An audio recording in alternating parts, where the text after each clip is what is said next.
ఇవ్వడంలో ఉన్నాను. వేరే ప్రోగ్రామ్స్ కోసం వచ్చాను. లక్ష్మీ నరసింహస్వామి టెంపుల్ ఉత్సవాలు జరిగితే దానికోసం వచ్చాను. ఇక్కడ మా డాక్టర్ శివాజీ అని చెప్పి చాలా సీనియర్ ఆయన ఆయుర్వేద డాక్టర్. సో ఆల్టర్నేటివ్ మెడిసిన్స్లో చాలా రీసెర్చ్ చేసి మాకు అందరికీ చాలామందికి ఆయన మెడిసిన్స్ ఇస్తున్నారు. సో చాలా రిలీఫ్ ఉంది, చాలా బెటర్మెంట్ ఉంది. సో ఆయన్ని కూడా కలిసిపోదాం. అలాగే మా అన్న బొలిశెట్టి శ్రీనివాస్ గారు ఉన్నారు, చాలా మంచి వ్యక్తి. ఈ రాజకీయ విషయం పక్కన పెట్టండి, ముందు మనసులో వ్యక్తి, మంచి వ్యక్తి. ఎందుకంటే నేను ఇప్పుడుగా నేను చాలా సంవత్సరాల నుంచి నేను అబ్జర్వ్ చేస్తున్నాను, వింటున్నాను కూడా. నాకు ఫీడ్బ్యాక్స్ తాడిపల్లిగూడెం నుంచి ఫీడ్బ్యాక్స్ వస్తుంటాయి. ఆయన ఏ పార్టీకి వెళ్ళినా ఆయనకంటే ఒక సింపతి, ఒక ఫాలోయింగ్, లీడర్షిప్ క్వాలిటీ. ఈరోజు రాజకీయంలో ఏంటంటే లీడర్షిప్ క్వాలిటీ ఏంటంటే ఇంగ్లీష్లో అంటారు, leader knows the way, shows the way అని చెప్పి. ఆయన ఏంటంటే ఆయన సంపాదించుకున్న ఎక్స్పీరియన్స్, రాజకీయ ఎక్స్పీరియన్స్ ఎంతోమంది ఆయన శిష్యులకి ఆయన మార్గం చూపించి వాళ్ళందరికీ బాగుంది. పార్టీ విషయం వచ్చినప్పుడు ఆయన నిర్ణయం, ఎందుకంటే కాలం మారేటప్పుడు పాలసీస్ చేంజ్ అవుతుంటాయి, అలాగే లీడర్షిప్లో ఉన్న వాళ్ళ మనస్తత్వాలు చేంజ్ అవుతుంటాయి, ప్రజల్లో ఉన్న మనస్తత్వాలు చేంజ్ అవుతుంటాయి, రిక్వైర్మెంట్స్ చేంజ్ అవుతుంటాయి.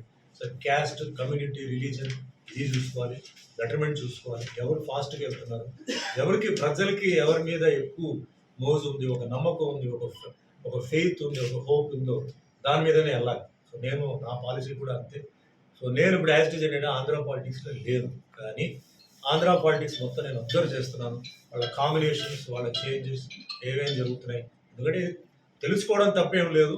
ముఖ్యంగా మా మిత్రులు ఉన్నప్పుడు వాళ్ళు ఏ పార్టీలో ఉన్నారు, సో వాళ్ళకి భవిష్యత్తు ఎట్లా ఉంటుంది అని నేను అంటే ఇన్ఫర్మేషన్ గ్యాదర్ చేయడం తప్ప నేను వాళ్ళతో ఎప్పుడు నేను డిస్కస్ చేయను.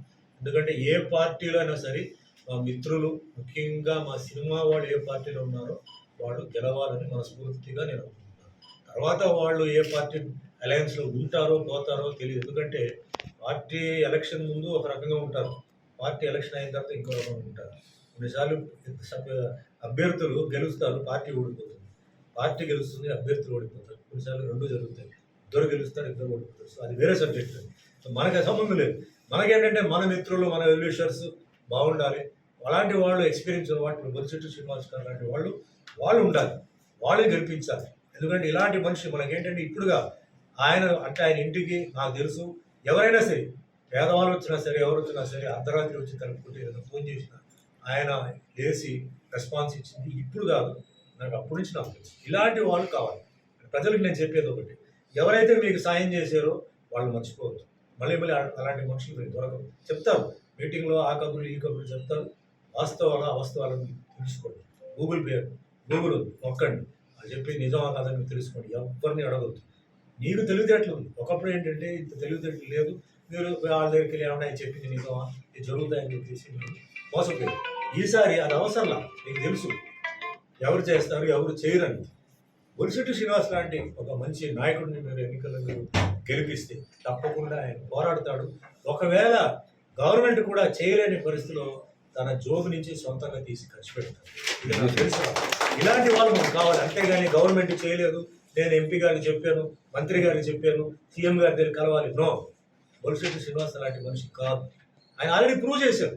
పార్టీలో ఆయన పార్టీ మైనస్ ఉన్నప్పుడు కూడా ఆయన ఏంటంటే ఏ కార్యక్రమాలు అయితే ఆయన స్టార్ట్ చేశారు, వాటి హెల్త్ విషయం, ముఖ్యంగా ఆరోగ్య విషయం, మిగతా విషయాల్లో కూడా ఏంటంటే ఆయన కంటిన్యూ చేశారు. అంతకన్నా మీకు ప్రూఫ్ ఏం కావాలి?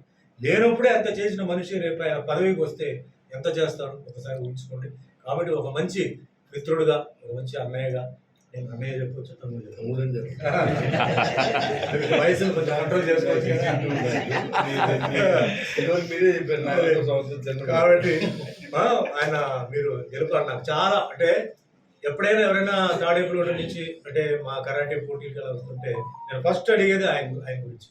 బొలిశెట్టి శ్రీనివాస్ గారు ఎలా ఉన్నారు, ఏం చేస్తున్నారు, ఏంటి రాజకీయం, ఇదేంటి, ఏం చేస్తున్నారు, ఎప్పుడు అడుగుతున్నాను. నిజమైన వెల్విషర్. ఇప్పుడు నాకు ఇంత చెప్పడంతో ఆయన దగ్గర నేనేం ఆశించట్లేదు, నాకేం వద్దు. ఇలాంటి మనుషులు ఉండాలి సమాజంలో, ఇలాంటి మనుషుల్లో ఉండాలి. ఒక్కొక్క పార్టీ ఇలాంటి మనుషులు కనీసం 100 మందిలో 50 మంది ఇలాంటి మనుషులు ఉండాలి. అప్పుడే ఆ పార్టీ ముందుకు వెళ్తుంది, ఆ పార్టీ నాయకులు కూడా ఏంటంటే నిలబడతారు. కాబట్టి ఈ ఎన్నికలు వచ్చినప్పటికీ నేను చేతులెత్తి నమస్కారం పెట్టి నేను అడిగేది ఒకటి, మీరందరూ బాగుండాలి. ఎందుకు బాగుండాలి? మీరందరూ నా అభిమానం, కనీసం 50% నా అభిమానం. సో మీకు నేనేం చేయలేకపోయినా కనీసం బొలిశెట్టి శ్రీనివాస్ గారి ద్వారా ఏదో నేను చేయవచ్చు. అది హిందూ అయినా, ముస్లిం అయినా చేయవచ్చు. నేను హిందువే, కానీ నన్ను ఈ రోజు నేను ఇంత స్థాయికి ఎదిగినంటే హిందువే కాదు కదా, Hindu, Muslim, Christian, Sikh, Parsi, Jain, Buddhist అందరూ ఉన్నారు. హిందీ సినిమాలు చేశాను కాబట్టి ఇంతమంది చెప్తున్నాను. అందరికీ నేను ఏదో చెయ్యాలి. నాకు ఎప్పుడు దేవుడు వస్తాడో అవి నాకు తెలియదు. మా మనుషులు, మా ఫ్రెండ్స్ వీళ్ళందరూ ఉన్నారంటే, ఏమండి గుడిశెట్టి గారు, ఇలా మీ ఊళ్ళో ఇట్లా ఉంది సమస్య, ఇలా ఉన్నారు, ముస్లింకి ఇలా ఉంది, క్రిస్టియన్కి ఇలా ఉంది, చేయండి అని చెప్తే తప్పకుండా ఆయన చేస్తాను.